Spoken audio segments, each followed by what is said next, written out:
At the end of Watching and Dreaming, we see Luz Noceda packing up for university at the Boiling Isles. But what if she went to human college? Here are 12 tips to help you prepare for a new college semester. Tip number 1. Take advantage of as many resources as possible. Luz's time in the Boiling Isles was so much harder than it needed to be, simply because there were no resources for humans at the time. Ida did her best to accommodate Luz's needs. I spent the money on griffin eggs for Luz. There's not a lot she can digest here, so I make sure to have her favorites around. But consider how much more OP Luz would have been if she had access to meal plans, mental health counseling, and tutoring and glyphs. You deserve to be OP in college, so plan out what resources you'll use and ensure you'll have access to them. This could include, but is not limited to, transportation, meal plans, nutrition counseling, tutoring, gym memberships, mental health counseling, and accommodations. Mainly because you're deserving of support, but also, and this is a big one, you're already paying for it through tuition. Tip number 2.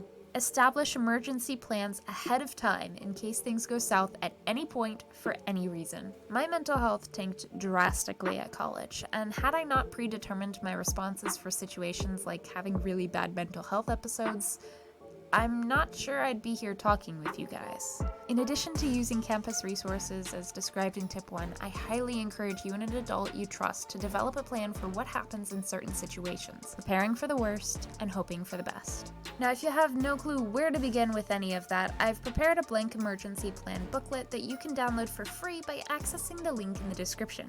I highly encourage that you and a trusted adult fill it out together in preparation for physical and mental health emergencies, natural disasters, any type of assault, and a page for you to start planning for an emergency go bag. You never know when a day of unity will happen, but you can surround yourself with support and contingency plans to be ready for it. Next 24 hours are going to be rough, but everyone knows their part, and I'm confident we'll succeed. Because we are the Covens against the throne. Wait, can we please not make this our battle cry? AKA the Cats. Titan, help us. It's me, tip 3. Visually map out everything in a schedule. My schedule includes self-care, chores, my job, spending time with family, going to church, and making these videos. Free time is represented by empty space, but I represent actual activities in my schedule with a rainbow of colors. Mine hangs in front of my desk near my outfits because I can see it while I'm working, as well as reference it in the mornings when I get distracted inevitably in my morning routine. When I have multiple classes or more than one appointment per week, I'll also copy the schedule into my Google Calendar on my phone and set notifications for when I have a meeting or need to go to class, stuff like that. Notifications help interrupt me from social media surfing, and yes, I include YouTube as social media. And this is tip 4, don't set alarms for each activity. Or if you do, customize the alert sounds. Most people's brains have an automatic negative connotation to the sound of their wake-up alarm, and we don't want to add any stress to school. It's got enough of its own. Tip 5. Time yourself. I don't mean set a timer for 10 minutes and then knock out everything you can manage in those 10 minutes, stopping mid-task once the timer goes off. I mean, grab your phone, start the stopwatch, and actually do your tasks like normal. Stop the stopwatch as soon as you complete the task and use that to guide your timeline.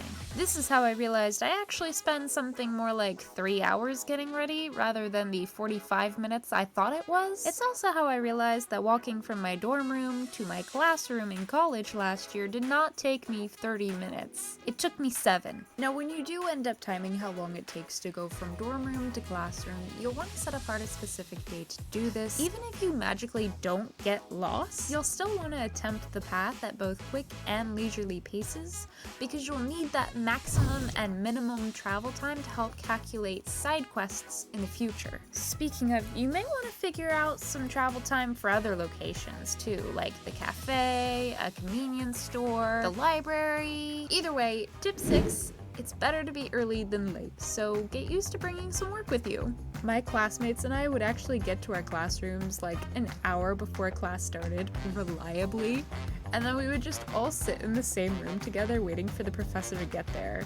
You actually like school? Yeah, we might have liked it too much. We didn't even chat usually, unless we were working on the same homework pages together. We would just be like doing our homework for other classes, and then when the professor walked in, that was our cue to start wrapping that stuff up and shift into the class we were actually there for. Tip number 7 is invest in a fridge of some sort, big or compact. Cool temperatures are great for grounding, managing temperature, and making drinks just taste better. Just be sure to check your college's max height for dorm fridges because they can be a bit of a stickler for that, and they do room checks? Do I really want to say do in a YouTube video? It's in there now.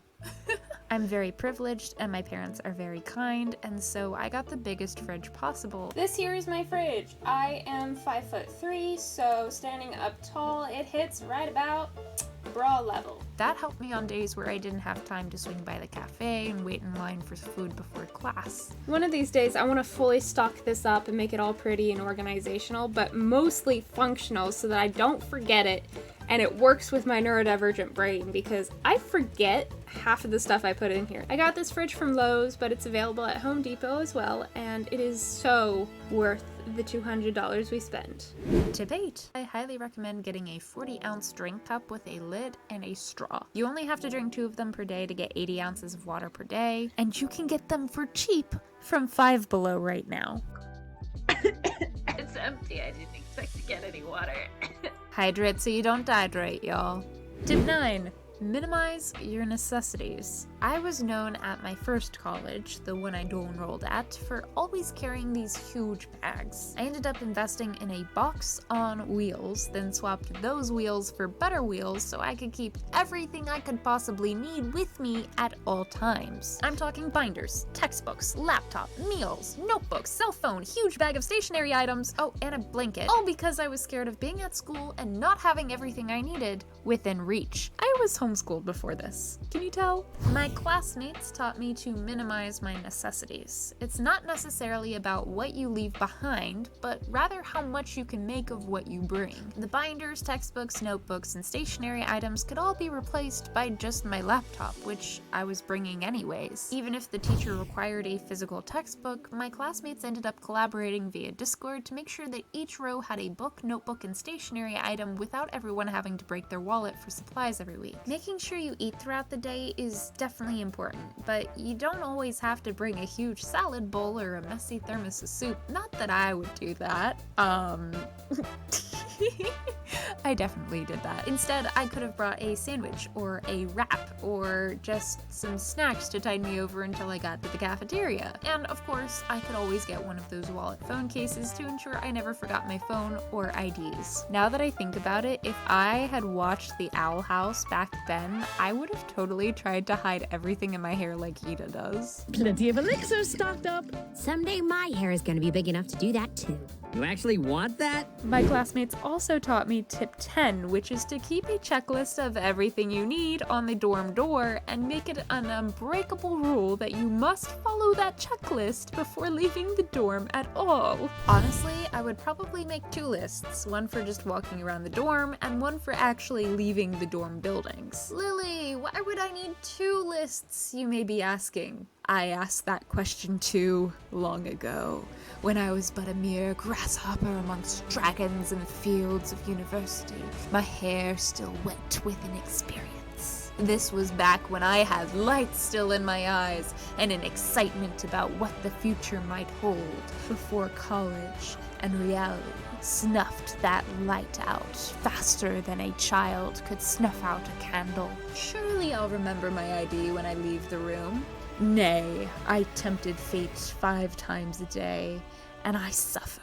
I mean, purchasing a lanyard from Five Below saved my butt so many times. Suddenly, I was remembering to bring my ID 40% of the time instead of 5. But, you need your ID to access places in college. The actual door to your dorm room, and the common area you and your roommates share, and the dorm halls, and dorm building. Don't forget the cafe, taking advantage of your tuition-paid gym membership, public transportation. You're facing a 20-minute delay at best if you forget your ID, and I don't remember how much money fee at worst. The checklist ensured that I had everything I needed and wasn't forgetting anything when I did my mental checks. Which leads us to tip number... That's not tip number 8. What was I thinking when I wrote this? This is tip number 11, guys. There's more than 10. I guess I'm editing the beginning now. Tip number 11. Incorporate transition time into your schedule. It costs a lot of energy to shift from one thing to another, and that's just how my brain works. I can't change it as much as I've tried. So, what do we do when we can't change something? We make it a feature. Start keeping track of when transitions are hard, including what works to smooth out the process as well as what makes it harder. For example, I found that once I got myself out of the dorm room and into class, if I stayed in or around that classroom with snacks, water, and my homework, it was so much easier to get homework done because I was already in the mindset to get crap done. Neurodivergent productivity isn't all about momentum, it's about inertia.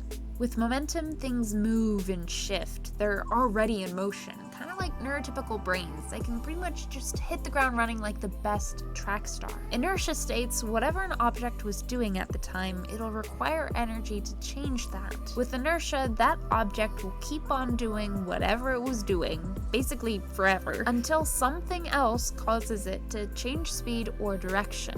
We're the treadmill runners of productivity. Changing tasks costs energy. Even if your beginning task is doom scrolling, especially if your beginning task is doom scrolling. Short form videos are really easy sources of entertainment for the brain. It's easy to focus when it's just little bits at a time, and shifting from that into something that requires a lot of focus or a lot of effort, that's daunting! Neurodivergent brains need our rest. We're trying to function on par with everybody else in a society that's not built with us in mind. That is exhausting, and unfortunately, getting rest is hard, even if you, tip 11, schedule rest into each day. Sometimes rest is exploring campus for funsies or climbing the rock wall. Sometimes rest is talking to a camera for a video journal, squishing yourself into comfortable and metaphorical oblivion with a weighted blanket or a large pet. Rest is something that takes your brain out of work mode and into chill mode. Of course, genuine rest is important too. Your brain needs to turn off regularly in the form of sleep. If it's any solace, according to an episode of Mythbusters, even just laying down with your eyes closed and body comfy, just relaxing your body provides essential benefits. Something is better than nothing.